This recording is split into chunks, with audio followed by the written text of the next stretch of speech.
Magandang araw po. Yun po pala si tatay.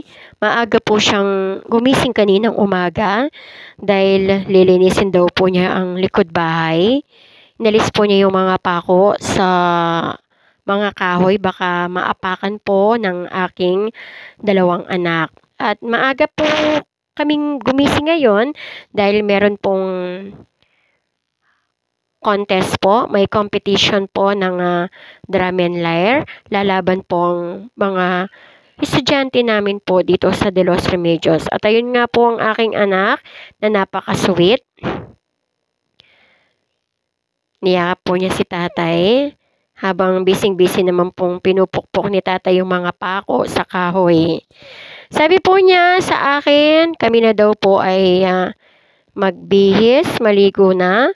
Para pag natapos daw po siyang maglinis, pupunta na daw po kami sa DapDap para panoorin po ang aming mga estudyante. At eto na nga po ang aming mga mag-aaral dito sa De Los Remedios Elementary School. Alam po namin yung pagod at hirap na kanila pong naranasan para po sa competition po na ito. Alam ko po na ginawa din po ng mga coaches o tagaturo po nila yung best po nila para maipanalo po namin ang laban na ito. Sobrang init po ng panahon, kaya akin pong kasama na si Madam LB ay nakapayong. Pero kahit mainit po ang panahon, talagang dahil gustong-gusto po naming makita yung mga mag-aaral po namin na lalaban po ng drum and lyre. Hindi na po namin na nararamdaman ng init dahil sa sobrang galing po ng aming mga estudyante.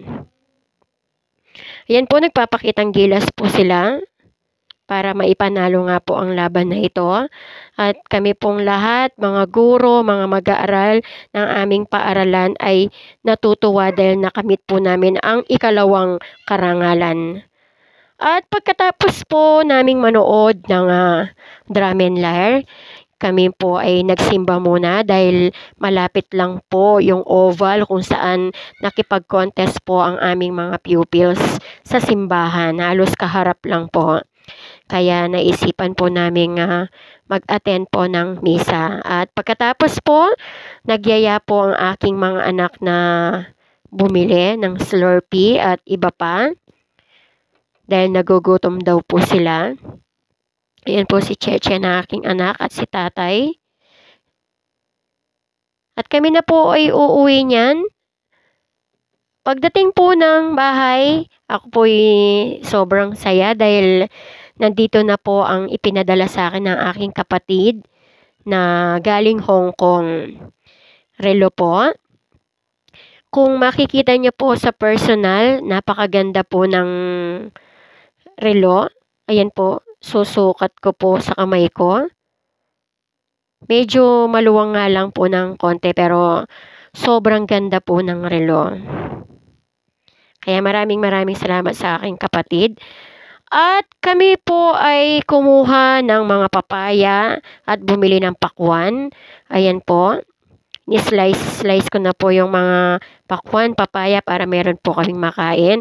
At bumili din po kami ng suha dahil yan po ay paborito namin. So, dyan na po magtatapos ang aking vlog.